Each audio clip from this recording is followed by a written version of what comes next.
కృష్ణానది అండి ఇది.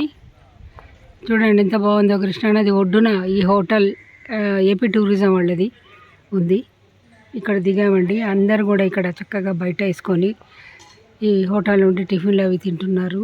చక్కగా నదిని చూస్తూ ఎంజాయ్ చేస్తూ తింటున్నారు. మరి కోతులు కూడా ఎంత చక్కగా తిరుగుతున్నాయంటే ససైన్య సమేతంగా ఫ్యామిలీతో పాటుగా అక్కడ దాకా ఉన్నాయి కోతులు. అక్కడ చివరి దాకా ఉన్నాయండి కోతులు. వాళ్ళు తింటున్నారు, ఇవి మాకు కూడా పెట్టమని అడుగుతున్నాయి. సరే వాళ్ళు కూడా పెడుతున్నారు పాపం. ఇక్కడ చూడండి పిల్లలు, చిన్న చిన్న పిల్లలండి. ఇది మొత్తం కృష్ణానది. కృష్ణానది పక్కకే ఉంది ఈ హోటల్ ఏపీ టూరిజం. చూడండి చక్కగా ఎంత చక్కగా పైనుంచి కొండలు కూడా ఎంత బాగా అద్భుతంగా కనపడుతున్నాయి దూరం నుండి.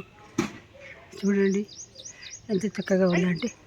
ఇది మా హోటల్ అండి, మేమున్న హోటల్ ఏపీ టూరిజం వాళ్ళదండి. ఇది నేనేం ప్రమోట్ చేయడం లేదు.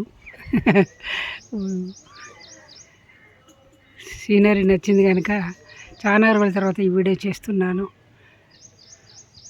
చూడండి ఎంత చుట్టూ ఉందో. అంతా అద్భుతమైన సీనరీ అండి. ఉదయం పొద్దున్నే లేవగానే ఇటువంటి చక్కటి సీన్లు చూస్తే మానసిక ఉల్లాసము, ఆ రోజంతా హాయిగా అందంగా ఆనందంగా గడిచిపోతుంది అనడంలో ఎటువంటి సందేహము లేదు. అంటే ప్రశాంత వాతావరణంలో, ఆహ్లాదకరమైన వాతావరణంలో ఉన్నాము మనం. దూరంగా చెట్లు చూడంత బాగున్నాయి. కోతి చూడండి, చిన్న కోతి. ఇంకా దానికి ఒక పిల్ల నెత్తి పైన వీపు మీద మోసుకొని తిరుగుతుంది. అది ఎంత చక్కగా. ఇక్కడ తల్లి పిల్లలు అనుకుంటా ఇద్దరు ఎదురుగానే కూర్చున్నారు. మన వాడి జోలికి పోకపోతే అవి కూడా నాన్న జోలికి రావేమో అని నా నమ్మకం అండి. అందుకే నేను ధైర్యంగా ఇక్కడ వీడియో చేస్తున్నాను. ఇక్కడ చెట్టు చాటు కూడా చూడండి, తల్లి పిల్లలు ఎంత ముద్దుగా. పిల్లకు పాలు తాగిస్తున్నట్టుంది. లేదు, ఒటికిలో కూర్చుంది. ఎంత ముద్దుగా కూర్చుంది చూడండి. తల్లి ఒళ్ళో ఎంతో హాయిగా కూర్చుంది. అదిగో ఇంకొక కోతి వస్తుంది అక్కడి నుండి. కోతులు బెడద మాత్రం చాలానే ఉందండి ఇక్కడ. కానీ అవి మన జోలికి ఏం రావండి పాపం. వాటి పని ఏదో అవి తిండి కోసం వస్తాయి.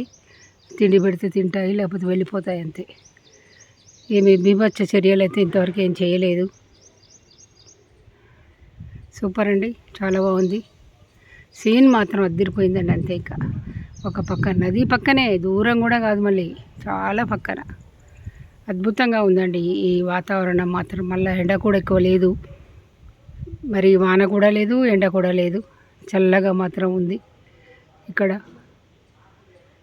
సూపర్ వాతావరణం అండి ఇది.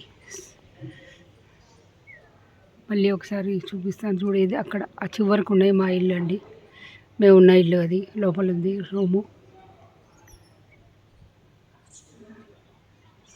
అబ్బో, తల్లికో చూడండి ఎంత చక్కగా ఊరికి బిడ్డను ఎక్కించుకొని వెళ్ళిపోతుంది. హోటల్ అండి ఇది, రిసార్ట్. ఇది రెస్టారెంట్ అండి. ఈ రిసార్ట్లో ఇది రెస్టారెంట్. ఇది సూపర్ అండి. మరి చాలా రోజుల తర్వాత ఈ వీడియో చేశాను. ఐషాన్ అశ్వత్ ఛానల్కి పంపిస్తాను ఇది. Thank you beta. Thank you నాన్న. థ్యాంక్ యూ అండి. సమీక్షలు చెప్పి బో బేటా అనడం అలవాటైపోయింది. అందుకే ఆ మాట సడన్గా వచ్చేసింది. అందరికీ థ్యాంక్స్ అండి.